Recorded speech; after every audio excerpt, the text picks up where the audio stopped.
Hello friends, welcome to my channel everyday Chhaya. આજે આપણે બનાવીશું ખૂબ જ ટેસ્ટી એવા ફ્લાવરના પરાઠા. તો ચાલો શરૂ કરીએ. આ માટે આપણે પહેલાં ફ્લાવરને સારી રીતે ધોઈ અને એને કોરું કરી અને એક છીણીની મદદથી એને છીણી લઈશું. અને એનો જે દાંડાવાળો ભાગ છે એને નથી છીણવાનો. આપણે ફ્લાવરમાં થોડું મીઠું ઉમેરી લઈશું અને એને મિક્સ કરી લઈશું. આપણે એમાં થોડું છીણેલું ને ગાજરને ઉમેરી દઈશું, જેથી પરાઠાનો કલર એકદમ સરસ આવે. અને એને આપણે ફ્લાવર સાથે બરાબર મિક્સ કરી અને એને થોડીવાર માટે આપણે રવા દઈશું. આપણે હવે પરાઠાનો લોટ બાંધી દઈશું. તો તે માટે મેં ઘઉંના લોટમાં થોડું મીઠું ઉમેરી અને આપણે ધીમે ધીમે પાણી એમાં ઉમેરતા જઈશું અને આપણે સેમી સોફ્ટ જેવો એનો લોટ બાંધીને તૈયાર કરી લઈશું. અને એને તેલથી ગ્રીસ કરી અને આપણે થોડીવાર માટે રવા દઈશું. હવે આપણે ફ્લાવર અને ગાજરને બરાબર બે હાથ વચ્ચે નીચોવી અને એમાંથી જે બધું પાણી પડ્યું હશે તેને કાઢી નાખીશું. આપણે એક તડકા પાનમાં 1 ચમચી જેટલો બેસન લઈ અને એને આપણે ધીમે તાપે શેકી લઈશું. પરાઠામાં બેસન નાખવાથી બાઇન્ડિંગ અને ટેસ્ટ બંને સારું આવે છે.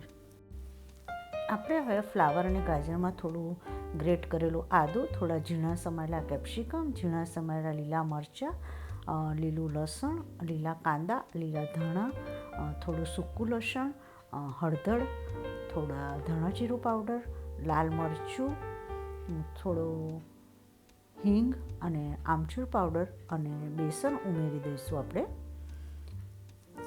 અને એને આપણે બરાબર મિક્સ કરી લઈશું. મીઠું તમારે ટેસ્ટ કરી અને ઉમેરવું, કારણ કે આપણે પહેલાં ફ્લાવરમાં મીઠું એડ કરેલું છે. આ મસાલો આપણે પરાઠા કરવાના હોય ત્યારે જ બનાવવાનો. હવે આપણે પરાઠાના લોટને ફરીથી એકવાર તેલવાળો હાથ લઈ અને પ્રોપર મસળી અને સ્મૂથ કરી લઈશું અને એના 4 પાર્ટ ડિવાઈડ કરી લઈશું. આપણે એમાંથી એક પાર્ટ લઈ થોડો ચોખાના લોટમાં એને ડસ્ટ કરી અને મોટી એવી રોટલી જેવી વણી લઈશું બતાવ્યા પ્રમાણે. અને એમાં આપણે જે મસાલો બનાવ્યો છે તે વચ્ચેના ભાગમાં મૂકી અને બતાવ્યા પ્રમાણે આપણે એક સાઈડથી એને લેતા જઈ અને ઉપર આવે એવી રીતે બધી બંધ કરી અને આવી રીતે એનો લુઓ બનાવી લેવાનો. અને જે ઉપરનો પોર્શન છે એને કાઢી નાખવાનો અને બરાબર દબાવી અને એને બરાબર બંધ કરી લેવાનો. અને ફરીથી આપણે થોડો લોટ લઈ અને હલકા હાથે એને વણી લેવાનું. આપણે તવી પર સહેજ ઘી સ્પ્રેડ કરી અને હવે પરાઠાને મૂકી દઈશું અને ગેસની ફ્લેમને આપણે મીડિયમ ટુ સ્લો રાખીશું.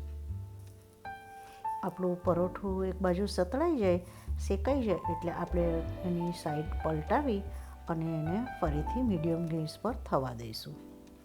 હવે આપણે એના પર 1 ચમચી જેટલું તેલ કે ઘી જે તમે યુઝ કરતા હોય, મેં ઘી યુઝ કર્યું છે. એનાથી આપણે એને બંને સાઈડ પલટાવી અને દબાવી અને સરસ રીતે એને ગોલ્ડન બ્રાઉન જેવા શેકી લઈશું. આ રીતે આપણે બધા જ પરાઠાને રેડી કરી લઈશું. મેં એને સર્વ કરવા માટે 4 ભાગમાં કટ કરી લીધા છે.